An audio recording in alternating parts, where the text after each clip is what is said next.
빌립보서는 4장까지 되어 있죠. 4장까지 되어 있는 이 빌립보서를 제가 오늘 한 번의 설교로 좀 정리를 해보려고 합니다.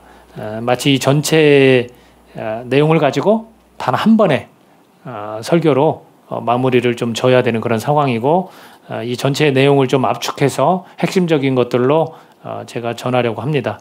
이것도 상당히 사실은 좀 흥미로운 일인 것 같긴 해요. 어느 한 권의 책을 정리를 해서 한 번에 이걸 맞춰야 되는 이런 일들이 저에게는 꽤 흥미롭게 또 느껴지기도 합니다. 여러분들 집중해서 잘 하나님 말씀 들어주시고요. 오늘 말씀의 제목이 뭡니까? 같이 한번 우리가 이 제목을 같이 한번 불러볼까요? 자, 시작. 교회요. 교회요. 교회를 향해서 누군가 부르는 것처럼 그런 느낌이 들죠? 교회요. 여러분들 그 불경과 여러분들 또 성경에 관해서 제가 약간의 비교를 좀 해보려고 해요. 여러분, 불경이 뭡니까? 이제 불교의 어떤 다양한 그런 가르침들 또는 연구 자료들을 통틀어서 이렇게 불경이다 이렇게 부르더라고요. 불경은 누가 썼습니까? 석가모니나 부처님이라고 하는 석가모니의 가르침을 그 제자들이 썼고요. 구전되어 내려오는 것들을 신자들이 그렇게 기록했던 것들을 그렇게 모아서 아주 불경에 관한 내용들이 아주 다양하게 많이 있습니다.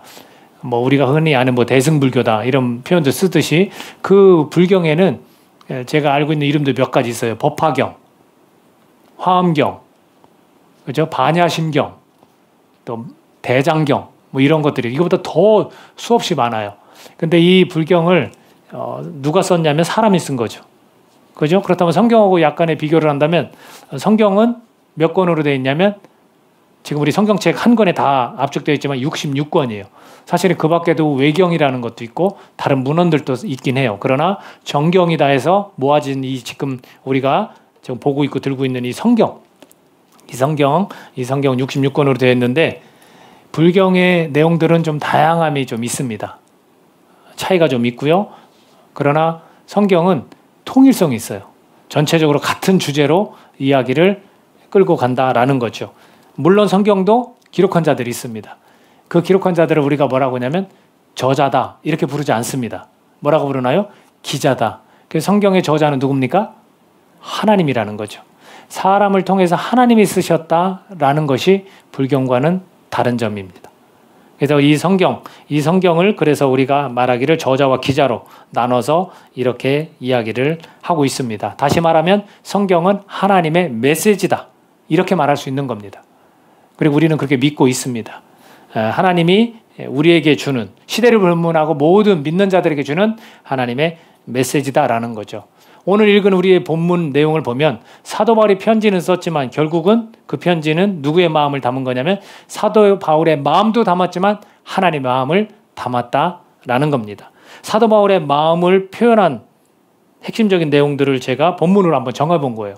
뭐라고 하냐면 내가 너희 무리를 위하여 이와 같이 생각하는 것이 마땅하다 해서 내 마음에 너희가 있다. 항상 이 빌립보 교인들을 향해서 이 성도들을 향해서 마음이 있다라는 거예요. 그리고 그들을 통해서 내가 그리스도의 심장으로 너희를 얼마나 사모하는지 너희들을 얼마나 사랑하는지 하나님이 내 증인이다 라는 거예요. 저도 이 말을 하고 싶더라고요. 저희 공동체에서 제가 여러분을 사랑합니다, 축복합니다 이런 말을 잘해요. 여러분 나의 사랑에 대해서 여러분을 향한 나의 사랑에 대해서 증인이 누구냐면 하나님입니다. 이렇게 자신 있게 이야기할 수 있어야 되지 않겠습니까? 여러분은 서로 지체들을 사랑합니다. 이렇게 표현해요. 그렇다면 증인이 누가 되느냐면 하나님이 내 증인이다. 우리 이렇게 말할 수 있어야 되는 것 같아요. 왜? 내 진심, 내 마음. 사도 바울의 마음이 지금 그렇다는 거고 기도를 하는 거예요. 내가 기도한다. 무엇으로 해서 기도하는지 아십니까? 개인적 바램이에요.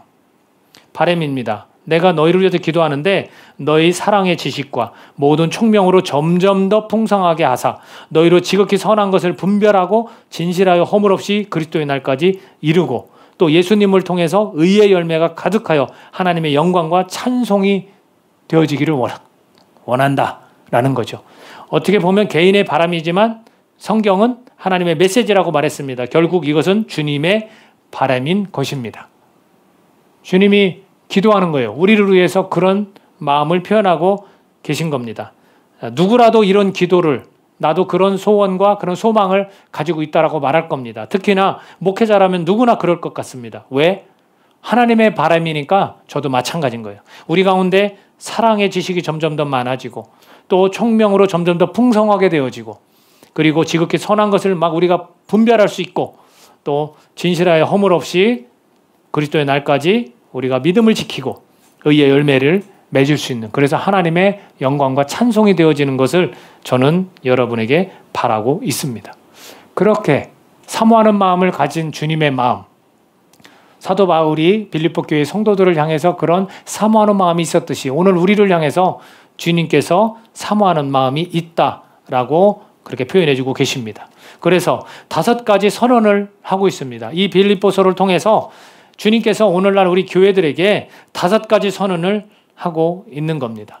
그 5가지에 대해서 주님의 외침으로 우리가 한번 보도록 하겠습니다. 자, 교회여 라고 주님이 우리를 향해서 외치는 겁니다.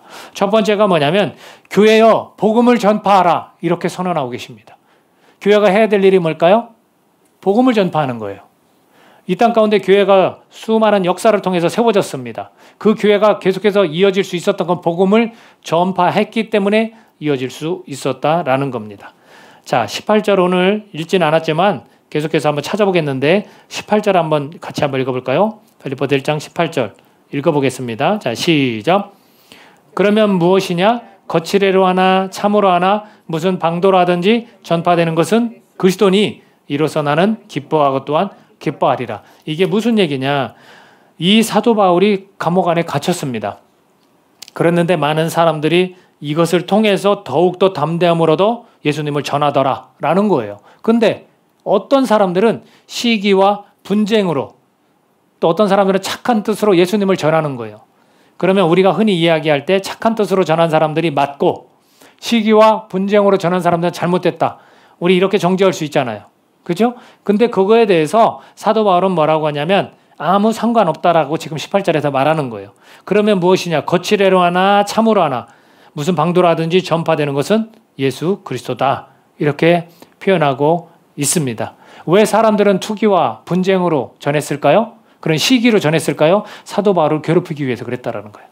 자기가 감옥 안에 매인 것을 가지고 괴롭히기 위해서 투기와 시기로 예수님을 전했다는 거예요. 그러나 자기는 상관없다라는 거예요. 마음 아파할 수도 있고 그들을 정죄할 수도 있지만 그러지 않는 거예요. 여러분, 교회가 정작 해야 될 일이 뭐냐? 복음을 전파하는 것이라는 거예요. 이렇든 저렇든 예수 그리스도가 전파되는 것이 가장 우선이다라는 거죠.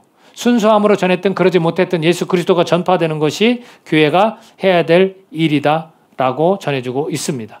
그것을 감옥 안에서 지금 빌립보 교인들에게 설명해주고 있습니다. 우리가 그래서 빌립보서를 옥중서신이다 이렇게 부르는 거예요.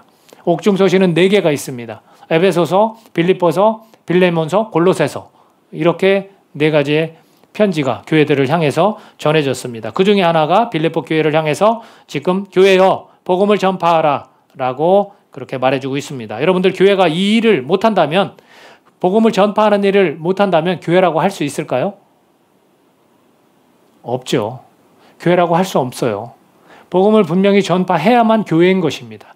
머리가 주님이시고 한 몸으로 되어질 때 머리가 무엇을 원하시겠습니까? 복음을 전파하는 거. 예수 그리스도가 십자가에 죽으시고 3일 만에 부활하신 것도, 그리고 하나님 우편에 앉아 계신 것도 다 복음이 전파되기 위해서, 예수 그리스도의 이 사건과 이 일들이 전해지기 위해서 교회를 이 땅 가운데 세우신 거기 때문입니다. 여러분, 우리 개인은 교회고 우리 공동체는 교회예요. 저에게 주중에 어떤 부탁을 받았냐면 한 88세 됐다고 합니다. 어르신이 한 분 계십니다. 근데 그 정도 나이가 되면 간혹 그렇게 치매기도 있고 그런 어려움이 있습니다. 근데 그 자녀들 중에 한 분만 예수님을 믿고 있어요. 근데 그분께서 그렇게 애타게 우리 어머니 예수님 영접했으면 좋겠습니다 하고 기도 부탁이 다른 분을 통해서 또 저한테까지 들어왔어요. 제가 기도를 시작했을까요? 안 했을까요? 당연히 하죠. 왜? 교회는 복음을 전파해야 되기 때문에 저는 당연히 제가 신방을 가서 기도를 해드리겠습니다. 예수님 영접토록 저도 준비하겠습니다.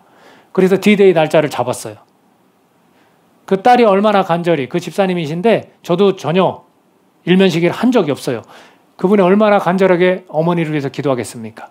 어머니가 예를 들어서 정말 치매가 완전히 돌아서면 예수님 영접할 수 있을까요? 못하는 거예요.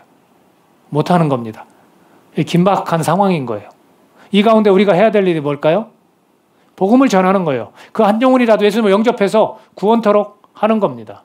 제가 이 일을 다음 주나 다다음 주에 해야 되는데 여러분들도 기억하시고 꼭 기도해 주십시오. 주님께서 우리에게 말씀하십니다. 은혜와 영광 교회여 복음을 전파하라. 이렇게 말씀해 주고 계신 겁니다. 두 번째는 뭐냐면 교회여 복음에 합당하게 생활하라 라는 겁니다. 자, 27절, 1장 27절 한번 같이 읽어볼까요? 1장 27절 이렇게 권해주고 있습니다. 시작. 오직 너희는 그리스도의 복음에 합당하게 생활하라. 이는 내가 너희에게 가보나 떠나 있으나 너희가 한 마음으로 서서 한 뜻으로 복음의 신앙을 위하여 협력하는 것과 라고 되어 있습니다. 자, 무엇이 필요하냐면 교회는요, 복음에 합당하게 생활을 해야 돼요. 여러분 복음에 합당하게 지금 생활하고 계십니까? 이게 필요하다는 겁니다.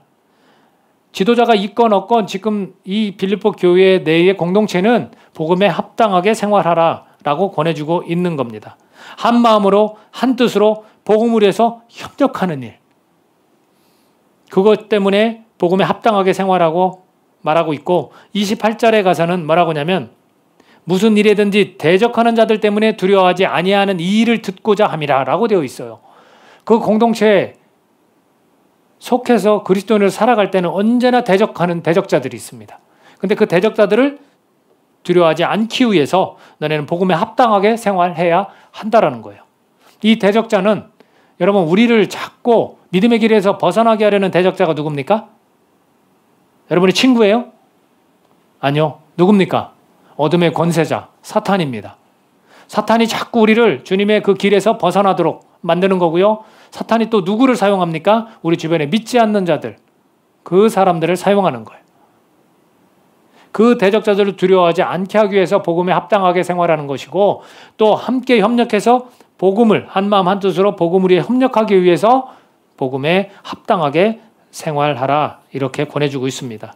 저와 여러분이 그리스도인인데 여러분들 언젠가는 우리는 주님 앞에 서야 됩니다. 그 가운데 우리가 부끄럽지 않은 그리스도인이 되어야 하지 않겠습니까? 복음에 합당하게 생활하라는 거예요. 저는 우리 은혜와 영광교회가 정말 복음에 합당하게 생활하는 그런 교회가 되었으면 합니다. 이것은 각자의 몫이에요, 여러분. 공동체가 이것을 어떻게 뭐를 지켜보는 것도 아니고 사사건건 다 이야기할 것도 아닙니다. 이것은 우리 교회로서 개인이 교회로서 각자가 정말로 복음에 합당하게 매일매일의 삶에서 여러분 일궈내야 되는 거예요. 하나님이 안 보십니까? 하나님은 다 보고 계셔요. 이 머리털까지 다 세신 바 되셨다고 하셨어요. 그걸 피해가고 속일 수 있다고 생각하십니까? 그렇지 않죠. 오늘 우리 교회가 저와 여러분이 복음에 합당하게 생활하라고 하나님은 지금 말씀하십니다. 교회여 복음에 합당하게 생활하라. 세 번째는 뭐냐면 교회여 고난을 받으라라고 말씀하고 있습니다. 우리 29절 말씀 같이 한번 읽어볼까요? 29절 1장 29절입니다. 자, 시작. 그리스도를 위하여 너희에게 은혜를 주신 것은 다만 그를 믿을 뿐 아니라 또한 그를 위하여 고난도 받게 하려 하심이라. 하나님이 우리에게 은혜를 주셨습니다. 그리스도가 우리에게 은혜를 주셨어요. 근데 이거는 믿게끔 되는 그런 은혜뿐만 아니라 우리로 하여금 어떻게? 고난도 받게 하려고 은혜 주신 거예요. 내가 은혜 받은 자라면 우리에게 뭐가 있습니까? 고난이 있습니다. 여러분 은혜를 오해하면 안 돼요. 은혜를 받았다니까 거저 선물로 우리에게 뭔가를 주셨다니까 내가 마음껏 누릴 수 있는 것만 주신 줄 알아요. 아니에요. 때로는 내가 절제해야 되고 때로는 내가 충성해야 되는 거예요. 때로는 내가 고난 가운데 거하는 것이 은혜예요. 그 은혜로 그 고난을 우리가 넉넉히 이겨낼 수 있는 겁니다. 믿으십니까? 우리에게 그 은혜는 고난도 주시는 거예요. 근데 우리는 그러지 않아요. 로마 교회를 향해서 사도 바울이 로마서 8장 17절에서 이야기하는 것을 한번 읽어보겠습니다. 자, 우리가 다 같이 한 목소리로 우리 화면을 보면서 읽어볼까요? 로마서 8장 17절 시작. 자녀이면 또한 상속자 곧 하나님의 상속자요 그리스도와 함께한 상속자니 우리가 그와 함께 영광을 받기 위하여 고난도 함께 받아야 할 것이니라. 동일하게 하나님은 말씀하십니다. 로마서에서도 말씀하고 빌립보서에서도 말씀하십니다. 우리는 상속자예요.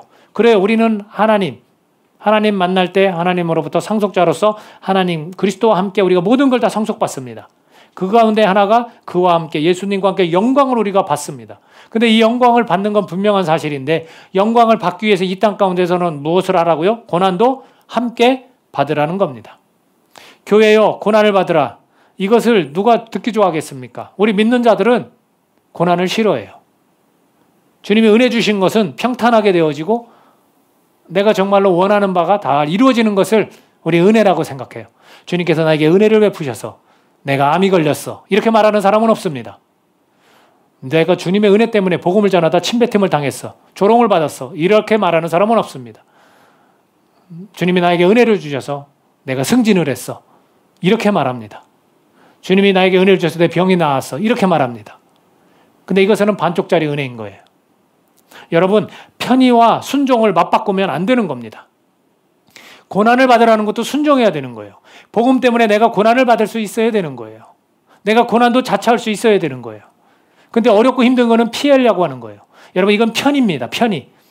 편의가 순종을 이기게 놔둬서는 안 됩니다. 많은 그리스도인들이 편의에 지고 마는 거예요. 그것이 은혜가 아닌 거예요. 교회는 고난을 받으라 라고 하나님은 오늘 은혜와 영광교회에게 말씀해 주고 있는 겁니다. 여러분, 고난을 달게 받기보다는 고난을 거부하는 편이 쉽기 때문에 그렇습니다. 왜? 우리는 신앙인이지만 계산을 자꾸 해요. 아주 단순한 순종을 하기보다는 복잡한 계산을 좋아합니다. 그래서 주님께서 명령하시면 이걸 거야 저걸 거야. 자꾸 우리가 그 은혜를 우리가 왜곡시켜요. 오해해요. 우리는 고난을 달게 받기보다는 고난을 거부하는 편이 쉽다고 생각하기 때문에 그렇습니다. 주님의 명령입니다. 교회여 고난을 받으라.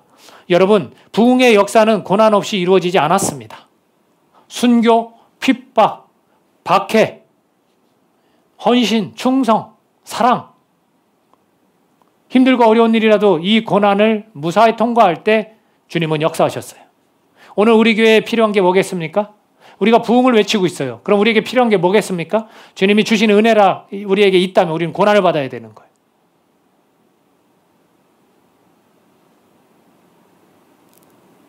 힘들고 어려운 일이라 하여 우리가 피하지 말고 주님의 명령이라면 그게 힘들고 어려워도 우리가 그것이 고난이라 생각되어져도 우리는 그 고난을 받아야 하는 겁니다. 저는 이 빌립보서를 읽다가 정말 본받을 만한 인물을 하나 발견했습니다. 여러분은 누구를 발견했습니까? 디모데는 많이 들었을 거예요.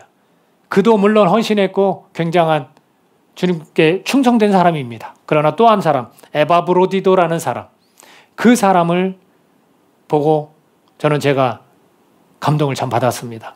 2장 30절 한번 같이 읽어볼까요? 2장 30절입니다. 같이 한번 읽어보겠습니다. 시작. 그가 그리스도의 일을 위하여 죽기에 이르러도 자기 목숨을 돌보지 아니한 것은 나를 섬기는 너희의 일에 부족함을 채우려 함이니라. 아멘.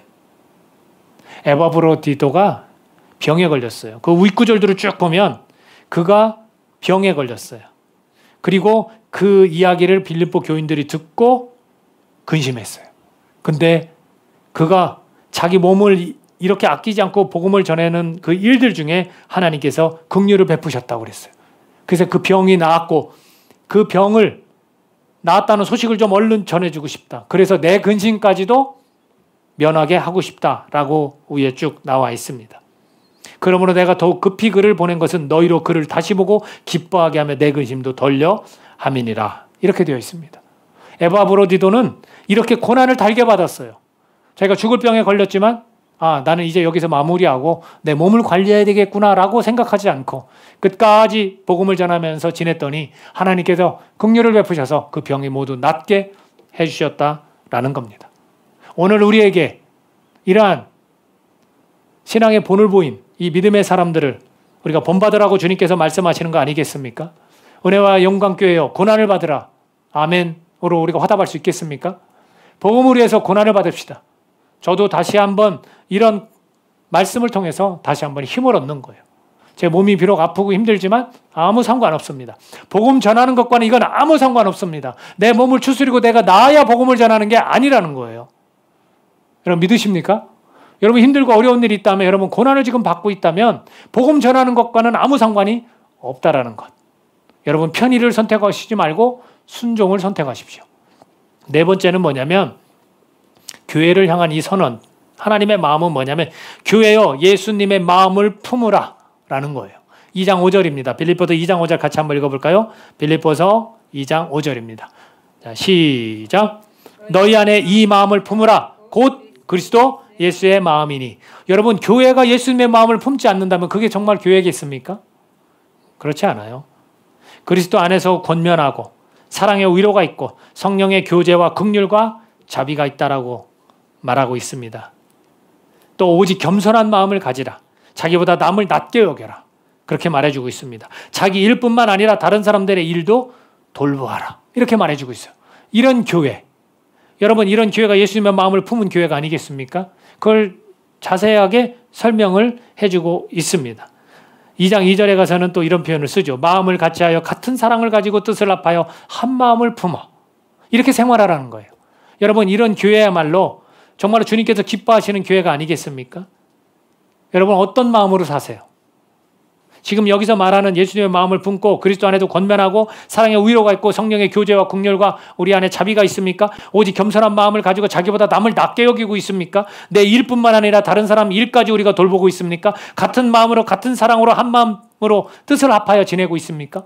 그렇다면 우리는 예수님의 마음을 품은 거예요. 그런데 그렇지 못한 자들이 있습니다.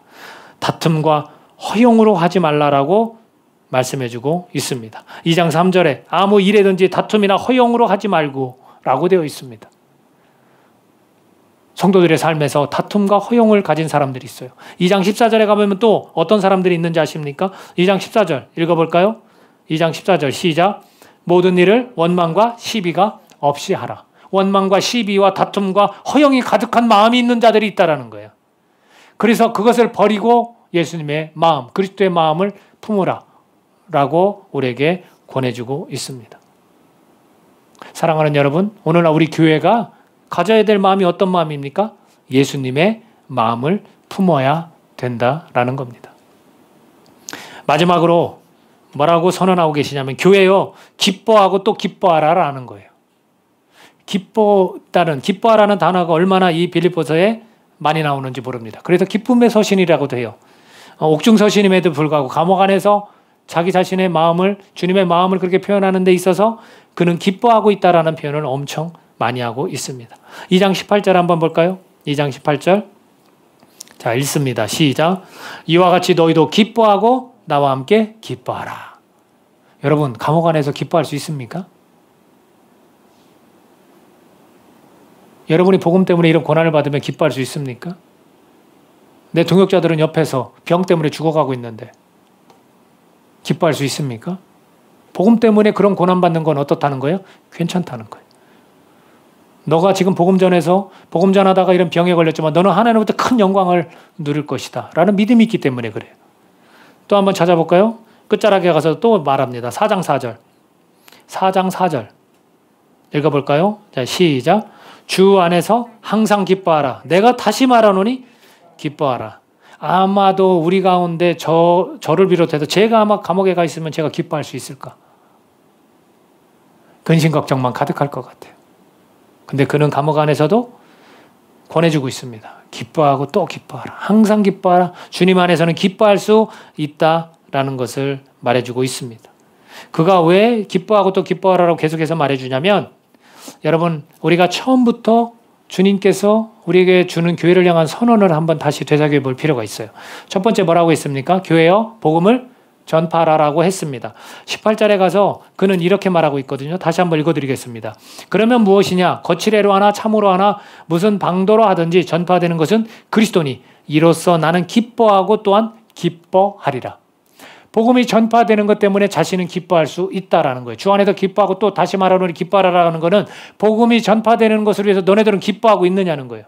나는 그렇다. 그러니까 너들도 마찬가지 아니겠느냐라고 표현하고 있는 겁니다. 두 번째로 선언한 게 뭡니까? 두 번째로 선언한 게 뭐예요? 교회여 복음에 합당하게 생활하라라는 겁니다. 자, 25절 1장 25절 같이 읽어볼까요? 자, 25절, 1장 25절 시작. 내가 살 것과 너희 믿음의 진보와 기쁨으로 하여 너희 무리와 함께 거할 이것을 확실히 아노니 라고 되어 있어요. 왜 이런 표현을 썼냐면 지금 자기가 감옥 안에 있고 동역자들은 지금 병에 걸려 죽어가지만 자기 자신이 지금 어떤 마음을 먹었냐면 내가 지금 생명이 끝나서 주님을 만나고 싶다라는 표현을 썼어요. 그게 차라리 나한테는 행복이고 나는 그걸 원한다라고 썼지만 지금 내가 이 목숨이 다하지 못하는 이유는 너네들을 만나고 싶어서 그렇다라고 써요. 그러면서 그걸 확신한다는 거예요. 내가 감옥 안에 있지만 너네들을 다시 만나서 너네들을 보고 기뻐할 수 있는 날이 분명히 있을 것이다. 난 그렇게 믿는다라고 지금 표현한 거예요. 그 기쁨을 누리기 위해 다시 만날 것이다. 합당한 생활을 볼 것이기 때문에 그렇다는 거예요. 너네들의 복음에 합당한 생활을 나는 너네들을 만나서 직접 눈으로 보고 기뻐할 것이다. 라는 거예요. 주님이 분명히 그렇게 해주실 것이다. 라는 지금 고백입니다. 그리고 세 번째가 주님이 교회를 향한 주님의 마음을 표현한 선언 세 번째가 뭐였어요? 교회여 고난을 받으라 라는 거였어요. 고난을 받으라. 자, 2장 16, 17절 한번 읽어보겠습니다. 2장 16, 17절. 자, 시작.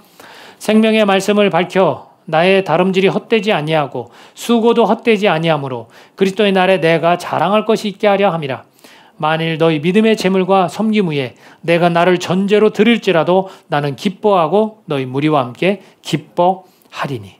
여러분, 왜 자기 자신 몸 전체를 불에 태워서 내 이 모든 것들을 다 전제로 그렇게 제 재물로 드릴지라도 나는 기뻐한다라는 표현을 썼어요. 왜 그랬을까요? 왜 그랬습니까? 고난 후에 영광을 누리기 때문에 그런 거예요. 자기가 그런 고난을 받은 후에 영광을 누릴 수 있기 때문에 그렇게 말해주고 있는 겁니다. 우리가 정말로 고난을 지금 받고 있다면 우리가 받아야 될 영광은 더 큰 거예요. 더 큰 거. 그리고 그가 또 왜 교회요 기뻐하고 또 기뻐하라고 말했는지 아십니까? 예수님의 마음을 품은 이를 보고 기뻐하지 않을 수 있을까요? 여러분, 예수님의 마음을 품는 공동체를 보면 우리는 기뻐하지 않을 수가 없습니다. 자기 자신이 예수님의 마음을 품었다. 그러면 자기 자신도 기쁘죠. 그런 자기 자신의 마음도 기쁜데 또 예수 그리스도의 마음을 품은 자들을 보면 많은 사람들이 또한 같이 기뻐하는 거예요. 우리 지체들이 이 성도들이 예수님의 마음을 품은 걸 제 눈으로 확인하면 저는 정말로 너무 기쁠 것 같아요. 우리 자녀들이 예수님의 마음을 품은 것을 제가 보면 얼마나 기쁘겠습니까? 그렇기 때문에 사도 바울은 기뻐하고 또 기뻐할 수 있는 거고 교회를 향해서 하나님은 그렇게 기뻐하는 그리스도인이 있는 것처럼 교회들도 기뻐하고 또 기뻐하라고 우리에게 그렇게 권해주고 있는 겁니다. 여러분, 감옥 안에서 말할 수 있는 최상의 언어 그렇게 우리에게 권해주고 있는 거예요. 기뻐하고 기뻐하라. 왜? 그는 갇혀 있는 것이 아닙니다. 그는 자유합니다. 그는 지금 감옥 안에 갇혀 있는 게 아니라 믿음 안에서 자유한 겁니다. 내 이 고난이 가져다 줄 영광을 그는 바라보고 있는 겁니다. 그러면서 우리에게 이렇게 마지막으로 주님은 말씀하십니다. 4장 1절에서 그러므로 나의 사랑하고 사모하는 형제들, 나의 기쁨이여 면류관을 사랑하는 자들아, 이와 같이 주 안에서 서라. 우리가 주님 안에서 서 있어야 되는 거예요. 그리고 4장 6절에서 이렇게 또 고백하고 있는데 같이 한번 읽어볼까요? 4장 6절에서. 자, 시작. 아무것도 염려하지 말고 다만 모든 일에 기도와 간구로 너희 구할 것을 감사함으로 하나님께 아뢰라. 자, 7절도 있습니다. 시작. 그리하면 모든 지각에 뛰어난 하나님의 평강이 그리스도 예수 안에서 너희 마음과 생각을 지키시리라. 아멘. 자기 자신도 지금 감옥 안에서 바로 이와 같은 일, 아무것도 염려하지 않고 다만 모든 일에 기도와 간구로 자기가 구할 것을 감사함으로 하나님께 아뢰고 있어요. 그랬더니 하나님께서 마음과 생각을 지켜주셨다라는 거예요. 우리가 힘들고 어려운 상황 가운데 놓여 있을 때 우리는 아무것도 염려하지 않는 게 아니라 아무 일에든지 다 염려하고 있어요. 그러지 말자고요. 사소한 것 하나, 큰일 하나 괜찮습니다. 하나님 앞에서는 모든 게 상관없어요. 우리가 아무것도 염려하지 말고 모든 것을 다 알고 계시고 감사함을 하나님께 아뢰면, 기도와 간구를 하면 그분께서 우리의 마음과 생각을 지켜주실 것입니다. 그렇게 말하고 있습니다. 그러니 이런 정신으로 우리가 교회가 해야 될 이 일들을 우리는 할 수 있다라는 거예요. 기뻐하고 또 기뻐할 수 있다라는 겁니다. 여러분, 그러면서 말해주는 것이 뭐냐면 우리는 하늘의 시민권을 가진 자들이다라는 거예요. 하늘의 시민권을 가진 자로서 우리는 분명히 이와 같이 주님 안에서 서서 살아갈 수 있다라는 겁니다. 3장 21, 22절 제가 읽어드리겠습니다. 3장 제가 21절 자 20절 21절 읽어드리겠습니다. 그러나 우리의 시민권은 하늘에 있는지라 거기로부터 구원하는 자 곧 주 예수 그리스도를 기다리노니 그는 만물을 자기에게 복종하게 하실 수 있는 자의 역사로 우리의 낮은 몸을 자기 영광의 몸의 형체와 같이 변하게 하시리라 라고 되어 있어요. 오늘 우리가 하늘의 시민권을 가진 자로서 이렇게 우리의 영광의 몸의 형체로 우리도 변하게 하시는 거, 우리가 영광을 누려야 될 그런 사람들이다 라는 거예요. 그래서 본인이 감옥 안에 있어도 기뻐하고 또 기뻐할 수 있는 겁니다. 여러분, 우리가 무엇으로 기뻐하고 있습니까? 우리가 누구 때문에 기뻐하고 있습니까? 우리가 기쁨을 다른 것에서 찾는다면 이것은 안 될 소리입니다. 우리가 오늘 주님, 또 주님께서 우리에게 허락하신 하늘의 시민권으로 우리가 영광의 형체로 우리가 변하게 될 것이라는 하나 이런 바람 가지고 우리가 기뻐해야 되는 것입니다. 예수 그리스도 안에서 우리가 서 있으면서 우리가 모든 생각과 마음을 지키실 그 하나님 때문에 우리가 기뻐할 수 있어야 되는 겁니다. 오늘 주님께서 우리 은혜와 영광교회에게 강력히 우리에게 말씀하십니다. 교회여, 교회여, 교회여 복음을 전파하라. 교회여 복음에 합당하게 생활하라. 교회여 고난을 받으라. 교회여 예수님의 마음을 품으라. 교회여 기뻐하고 또한 기뻐하라. 오늘 이것이 하나님 아버지께서 오늘 우리 교회를 향하신 그런 마음의 표현이다. 강력한 주님의 메시지다 라고 우리가 받아들이고 우리가 함께 이런 삶을 살아갈 수 있기를 예수님의 이름으로 축복합니다. 기도하겠습니다.